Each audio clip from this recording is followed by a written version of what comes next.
Hai semuanya, perkenalkan kami dari kelompok 3. Di sini kami akan memaparkan hasil analisis kami dari putusan dan dengan dosen pengampu yaitu Miss Rahmi. Dan di sini kami beranggota kelompok. Yang pertama ada saya sendiri Tony, ada Jonathan, ada Evi, ada Melinda, ada Belinda, dan ada Elis. Baik, yang pertama ada identitas para pihak yang terdiri dari pemohon PKPU dan termohon PKPU. Pemohon PKPU dalam hal ini yaitu PT GoCo Indonesia yang merupakan perseroan berdasarkan hukum negara Republik Indonesia yang beralamat di Jalan Raya Bekasi nomor 28, Kelurahan Medan Satria, Kecamatan Medan Satria, Kota Bekasi, Jawa Barat. Dalam hal ini memberikan kuasanya kepada Johanna SHMH dan Ferdinand Marcos SH selaku advokat pada divisi hukum atau legal division berdasarkan surat kuasa khusus yang dibuat dan ditandatangani oleh Bapak Insinyur Erwin MM selaku direktur pada PT GoCo Indonesia. Yang kedua ada termohon PKPU yaitu PT Mitra Unggas Sonovera yang juga merupakan perseroan berdasarkan hukum negara Republik Indonesia yang berkedudukan di Ruko Golden Madrid 1 Blok D nomor 18 Jalan Letnan Sutomo BSD City, Kelurahan Raya Mekarjaya, Kecamatan Serpong, Kota Tangerang Selatan. Selanjutnya ada ringkasan permasalahan berdasarkan putusan nomor 152 garing Perdata Khusus PKPU garing 2023 garing Pengadilan Niaga Jakarta Pusat. Pemohon PKPU yaitu PT GoCo Indonesia merupakan perseroan yang memproduksi pakan ayam. Sedangkan dari pihak termohon PKPU yaitu PT Mitra Unggas Sonovera merupakan perseroan yang bergerak di bidang peternakan ayam. Sehingga antara pemohon PKPU dan termohon PKPU melakukan transaksi jual beli pakan ayam. Pada awal proses transaksi jual beli berjalan dengan lancar, namun dengan seiring berjalannya waktu, termohon PKPU tidak melakukan pembayaran kepada pemohon PKPU yang telah melewati waktu pembayaran sesuai dengan kesepakatan kedua belah pihak, yang dimana kesepakatan tersebut yaitu 30 hari terhitung sejak pakan dikirimkan. Termohon PKPU mempunyai lebih dari satu kreditur yaitu PT Metro Inti Sejahtera. Berdasarkan hal tersebut dapat dikatakan bahwa termohon PKPU telah memenuhi syarat-syarat kepahilitan yaitu memiliki lebih dari satu kreditur, tidak membayar lunas minimal satu utang kepada krediturnya, dan utang yang tidak dibayarkan telah jatuh tempo dan dapat ditagih. Nah, selanjutnya ada kronologi dan fakta hukum. Nah, jadi sejak tahun 2021, pemohon KPPU yang memproduksi pakan ternak atau pakan ayam sudah melakukan transaksi jual beli dengan termohon KPPU yang bergerak di bidang peternakan ayam. Pada awalnya, pembayaran yang dilakukan termohon berjalan dengan baik dan lancar. Namun, sejak pembayaran terakhir yaitu pada tanggal 12 Februari 2023 sampai dengan 15 Mei 2023, termohon tidak melakukan pembayaran kepada pemohon. Berdasarkan kesepakatan yang telah disepakati, waktu jatuh tempo pembayaran yaitu selama 30 hari sejak tanggal invoice diterbitkan. Adapun utang termohon sebesar Rp3.363.265.000 yang telah jatuh tempo pada tanggal 19 Maret 2023.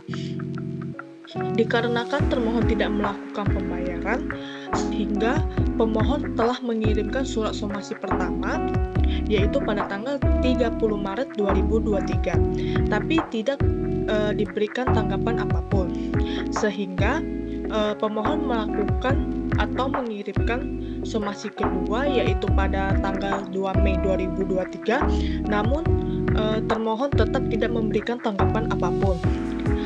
Kemudian ada ditemukan fakta hukum lainnya yaitu ternyata termohon PKPU juga mempunyai utang kepada kreditur lain antara lain yaitu PT Metro Inti Sejahtera sebesar Rp461.325.000. Fakta hukum lainnya lagi yaitu termohon PKPU juga memiliki hutang kepada para supplier lain yang hingga saat ini masih belum dibayar. Nah, sejak 19 Maret 2023 hingga saat ini, termohon PKPU sudah tidak dapat melanjutkan membayar hutangnya yang sudah jatuh waktu dan dapat ditagih. Sehingga pemohon PKPU dengan ini mempunyai kedudukan sebagai kreditur dari termohon dan dapat mengajukan permohonan PKPU terhadap termohon PKPU dengan tujuan untuk memberikan kesempatan kepada termohon PKPU yang mengajukan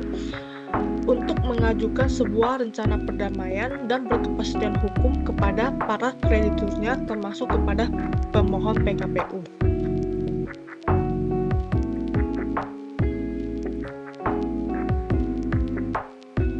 Baik, selanjutnya saya Jonathan Ailim akan melanjutkan pembahasan mengenai dasar hukum yang digunakan majelis hakim dalam putusan ini. Nah, dalam putusan ini, majelis hakim ada memakai beberapa dasar hukum, seperti yang pertama, pada pasal 222 ayat 1 dan 3 Undang-Undang Nomor 37 tahun 2004, di mana pasal ini pada intinya menjelaskan bahwa permohonan PKPU dapat dimohonkan oleh kreditur apabila merasa debitur itu akan lalai dalam kewajibannya untuk membayar hutang serta telah memiliki lebih dari satu kreditur. Nah, dalam kasus ini PT Goldco Indonesia selaku pemohon dan sekaligus kreditur mengajukan permohonan PKPU kepada PT Mitra Unggah Sonofera selaku termohon sekaligus debitur karena PT Goldco Indonesia selaku pemohon dan kreditur menganggap PT Mitra Unggah Sonofera ini tidak mampu membayar hutang serta memiliki lebih dari satu kreditur. Nah, relevansi antara dasar hukum dengan fakta hukum adalah dasar hukum ini menunjukkan bahwa permohonan PKPU menjadi sah karena memenuhi syarat diperbolehkannya kreditur untuk mengajukan permohonan PKPU, yakni debitur dirasa tidak mampu membayar hutang dan debitur memiliki lebih dari satu kreditur.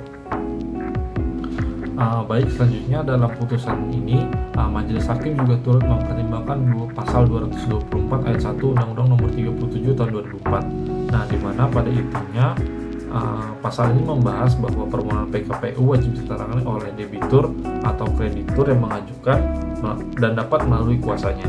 Nah, dalam kasus ini kuasa hukum yang sah yakni Johanna SHMH dan Ferdinand Marcos SH telah ditunjuk berdasarkan surat kuasa yang dikeluarkan oleh Direktur PT Goldco Indonesia guna mengajukan permohonan PKPU. Nah, relevansi dengan putusan adalah sebagai bentuk pembuktian bahwa permohonan diajukan secara sah dan telah memenuhi aspek legal standing. Nah, selanjutnya dalam putusan ini pula, majelis hakim juga turut mempertimbangkan pasal 225 ayat 3 Undang-Undang Nomor 37 tahun 2004 yang mana pada intinya pasal 225 ini menyatakan bahwa pengadilan wajib dalam waktu 20 hari mengabulkan PKPU sementara dan menunjuk hakim pengawas serta pengurus. Nah, konteks fakta hukum, majelis hakim yang bertugas telah menunjuk Bambang Sucipto SHMH sebagai hakim pengawas dan mengangkat Budi Salim serta Zaid Subatala sebagai pengurus. Nah, relevansi antara dasar hukum dengan fakta hukum yang ada adalah pengadilan telah mengikuti prosedur yuridis sesuai batas waktu dan struktur yang diamanatkan undang-undang untuk menangani PKPU sementara atau permohonan PKPU. Baik, nextnya itu ada pada pasal 228 ayat 6 Undang-Undang Nomor 37 tahun 2004. Pasalnya mengatur tentang keputusan kreditur terkait penundaan kewajiban pembayaran utang tetap. Jika belum ada keputusan, penundaan tetap bisa dilakukan selama 62 hari ditambah perpanjangan 30 hari. Dalam kasus ini, kreditur belum memberikan keputusan sehingga PKPU tetap dijalankan sesuai ketentuan hukum. Relevansinya ini memberi waktu bagi semua pihak mempertimbangkan rencana pertambahan tanpa melampaui batas maksimal 270 hari.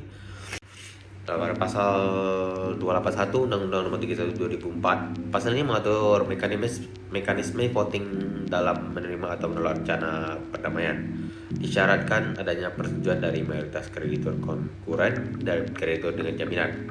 Dalam kasus ini, votingan dilakukan resmi pada 20 November 2023 dan di mana seluruh kreditur menolak rencana perdamaian debitur. Hal ini menjadi dasar hukum untuk langkah selanjutnya, yaitu menjadi putusan pilot bagi debitur.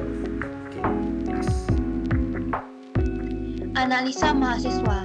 Yang pertama adalah PKPU atau penundaan kewajiban pembayaran utang ternyata dapat diajukan oleh debitur maupun kreditur. Dalam hal ini, PKPU diajukan oleh kreditur. Nah, PKPU diajukan oleh kreditur agar debitur dapat membayar utang-utangnya dengan tujuan utama sebagai restrukturisasi utang. Pasal 2 ayat 1 UU KPKPU menjelaskan bahwa debitur yang memiliki 2 atau lebih kreditur dan tidak membayar lunas sedikitnya satu utang yang telah jatuh tempo dapat ditagih dinyatakan pilot dengan putusan pengadilan. Nah, dalam kasus ini karena debitur tidak dapat membayar utangnya, maka juga berlaku pasal 222 ayat 1 yang menyatakan bahwa debitur yang tidak dapat atau memperkirakan tidak dapat melanjutkan membayar hutangnya telah jatuh tempo dan dapat ditagih dapat mengajukan PKPU. Selanjutnya ada juga hubungan hukum perdata, yaitu pada pasal 1457 KUH Perdata, yaitu mengenai perjanjian jual beli. Secara sederhana pasal ini mendefinisikan jual beli sebagai perjanjian di mana satu pihak atau penjual berjanji untuk menyerahkan hak miliknya atas suatu barang dan pihak lain yaitu pembeli berjanji untuk membayar harga barang tersebut. Kemudian ada juga indikasi uang prestasi yang dilakukan oleh debitur kepada kreditur. Kemudian terakhir adalah utang jatuh tempo yang dapat ditagih sesuai dengan pasal 222 ayat 2. Pasal 222 ayat 2 ini berisi tentang penundaan kewajiban pembayaran utang atau PKPU yang dapat diajukan oleh debitur.